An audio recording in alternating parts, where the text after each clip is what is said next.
જય માતાજી મિત્રો, જય મા અંબે। અને આજે આપણે આવી પહોંચ્યા છીએ રાજસ્થાન ટૂરના પાર્ટ 2માં। અને આજે આપણે વિઝિટ કરીશું લોંગેવાલા બોર્ડર।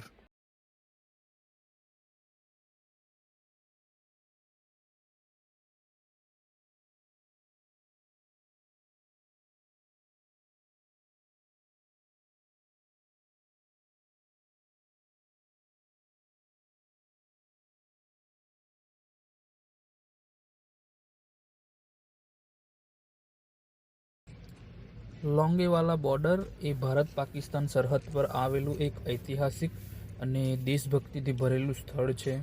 આ સ્થળ 1971ના ભારત પાકિસ્તાન યુદ્ધ માટે ખાસ જાણીતું છે।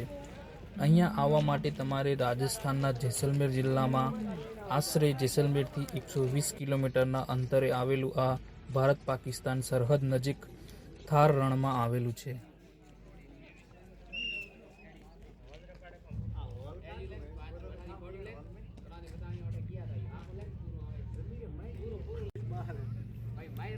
જો અહીંયા આવવું હોય તો તમારે યોગ્ય સમય ઓક્ટોબરથી માર્ચનો છે અને એમાં તમારે સવાર અને સાંજનો સમય વધુ અનુકૂળ છે। અહીંયા તમારે સરહદ વિસ્તાર હોવાથી સુરક્ષા નિયમોનું પાલન કરવું ફરજિયાત છે અને અહીંયા તમારે તમારું ઓળખપત્ર તમારી સાથે રાખવું। અહીંયા લોંગેવાલા મેમોરિયલ પણ આવેલું છે। ત્યાં જવા માટે તમારે ટિકિટ લેવી પડશે અને હા, ત્યાં ફોટોગ્રાફી અને વિડીયોગ્રાફી કરવાની સખ્ત મનાઈ છે। મેમોરિયલ જોવા માટે આપણે તો નથી જઈ રહ્યા, કારણ કે આપણી પાસે ટાઈમ બહુ ઓછો છે અને હજુ આપણે જવાનું છે તનોટ માતા મંદિર। ત્યાં જઈને સાંજની આરતીની આપણે હાજરી આપવાની છે। તો તમે આવો છો તો લોંગેવાલા મેમોરિયલ જોવા માટે જરૂરથી જજો। લોંગેવાલા બોર્ડર ભારતની બહાદુરી, બલિદાન અને રાષ્ટ્રપ્રેમનું જીવતું પ્રતીક છે। અહીં જઈને દરેક ભારતીય ગૌરવની અનુભૂતિ થાય છે। અને હા, અહીંયાથી અમે જઈ રહ્યા છીએ તનોટ માતા મંદિર અને ત્યાં જઈને માતાજીના દર્શન કરીશું અને જાણીશું મંદિર વિશે અને સાંજની આરતીના દર્શન કરીશું। અને એમાંય વિશેષ મંદિરના સાંજ સવારમાં આરતી આપણા સૈનિકો દ્વારા થાય છે અને એ આરતીના દર્શન તમને પણ કરાવીશું।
ઓગણીસો 71ના યુદ્ધમાં અહીં ભારતીય સેનાએ ઓછી સંખ્યામાં હોવા છતાં પાકિસ્તાનની સેનાને ભારે પરાજય આપ્યો હતો।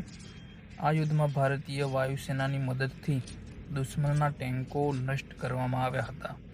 આ શૌર્યગાથા પર આધારિત હિન્દી ફિલ્મ બોર્ડર પણ બનાવવામાં આવી છે। લોંગેવાલા વોર મેમોરિયલ પણ આવેલું છે।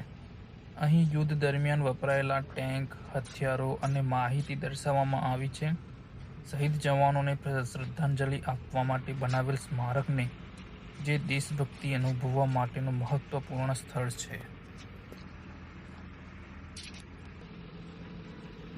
તો હતી આજની આ લોંગેવાલા બોર્ડરની જરૂરી માહિતી, અને હું આશા કરીશ કે તમને આ માહિતી જરૂરી લાગી હશે.